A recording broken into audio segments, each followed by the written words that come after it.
અંકલેશ્વર ઉમરવાડા ગામમાં કન્યા કેળવણી મહોત્સવ અને શાળા પ્રવેશોત્સવનો ભવ્ય અને ઉત્સાહભેર ઉજવણી કરવામાં આવી હતી.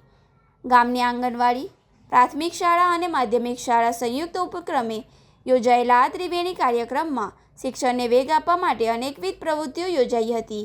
કાર્યક્રમની શરૂઆત ભરૂચ જિલ્લાના પંચાયતના કારોબારી પ્રમુખ પ્રવીણભાઈ એમ પટેલના હસ્તે દીપ પ્રાગટ્ય કરીને કરવામાં આવી હતી.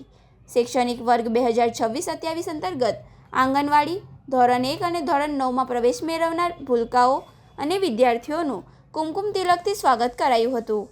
બાલવાટિકાના બાળકોને પ્રોત્સાહિત કરવા માટે દફતર અને યુનિફોર્મનું વિતરણ કરવામાં આવ્યું હતું. કાર્યક્રમમાં ઉપસ્થિત સૌ કોઈએ ટ્રાફિક નિયમોના પાલનની પ્રતિજ્ઞા લીધી હતી. આ સાથે જ શાળા પરિસરમાં વૃક્ષારોપણ કરીને પર્યાવરણ બચાવવાનો આ સંદેશ આપવામાં આવ્યો હતો.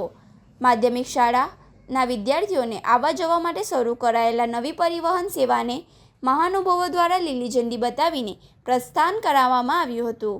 શાળાના પ્રોત્સાહનના ભાગરૂપે ધોરણ 10 અને ધોરણ 12ના બોર્ડના પરીક્ષામાં શ્રેષ્ઠ પ્રદર્શન કરનાર વિદ્યાર્થીઓનું બહુમાન કરાયું હતું. આ ઉપરાંત સરકારી સ્કોલરશિપ માટેની સ્પર્ધાત્મક પરીક્ષાઓ જેવી કે CET, જ્ઞાન સાધના અને NMSમાં મેરિટ લિસ્ટમાં સ્થાન મેળવી ગામનું નામ રોશન કરનાર તેજસ્વી વિદ્યાર્થીઓને ટ્રોફી અને પ્રમાણપત્ર આપી સન્માનિત કરાયા હતા. મુખ્ય અતિથિ વિશેષ ભરૂચ જિલ્લા પંચાયતના કારોબારી પ્રમુખ પ્રવીણભાઈ પટેલે વાલી અને ગ્રામજનોને સંબોધતા જણાવ્યું હતું કે બાળકનો શાળામાં પ્રવેશ એ માત્ર એક દિવસનો ઉત્સવ નથી, પરંતુ તેના ઉજ્જવળ ભવિષ્યનો મજબૂત પાયો છે. તેમણે વાલીઓને પોતાના બાળકોના શિક્ષણ પ્રત્યે વધુ સજાગ અને સક્રિય સહભાગી બનવા ખાસ અનુરોધ કર્યો હતો.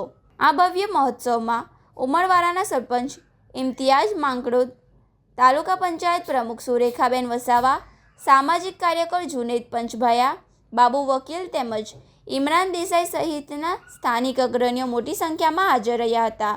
સમગ્ર કાર્યક્રમને સફળ બનાવવા માટે શાળાના આચાર્ય, શિક્ષક, આંગણવાડી કાર્યકરો, SMDS કમિટીના સભ્યો અને ગ્રામજનોએ ભારે જહેમત ઉઠાવી હતી.